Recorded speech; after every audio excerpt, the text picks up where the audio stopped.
This is Herman the Hermit Crab, my very first book. It is also a true story and one that I cherish. The whole adventure with Herman was filled with awe and excitement as I personally had a chance to interact with this small sea crab.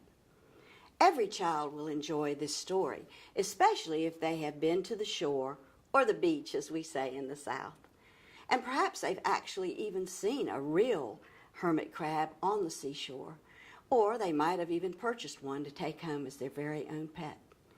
You know, hermit crabs are fascinating to watch, especially when they're molting or changing their shells. And this story touches on that very subject. Let's read it together, shall we?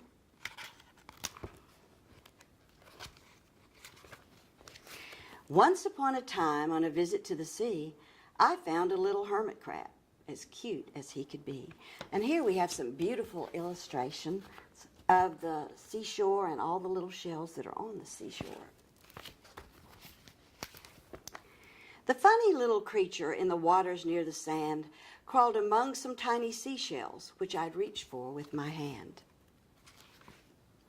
As I bent to catch the spiral shifting slowly with the tide, my fingers felt some tiny legs that came from deep inside.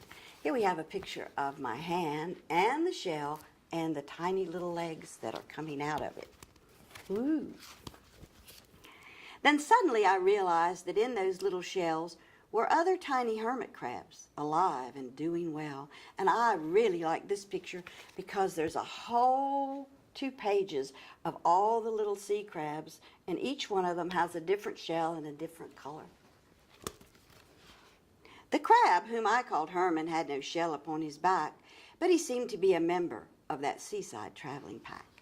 And here's a really cute picture of Herman, and he has no shell. I love it. I watched with much amusement as the shells walked to and fro, and right behind came Herman, all bare from head to toe. But wait, I think I see it. A tiny little shell, a small and teeny tiny dot at the end of Herman's tail. And here's a picture of Herman, and his shell is way back here on his tail. You can barely see it. I laughed and laughed and laughed and laughed. Aw, poor Herman's gotten fat. At least I knew he'd grown too much for the shell that was on his back. But then I stopped my laughing, and a sadness filled my heart for my funny little sea crab friend, who was missing such a part. I thought, I know I'll help him. I'll find an empty shell, a large and spiraled pretty one, in which old Herm can dwell. I fingered through the seaweed, the sand, and the salty foam, until I found an empty shell, just right for Herman's home. And here we have a picture of the beautiful shell that I found for Herman in hopes that he might try it on. And we're going to stop reading here today. And if you'd like to finish the story, maybe you can purchase this for your little reader. I'd like to thank you for watching these video clips with me today. I hope you've enjoyed these small segments about my books.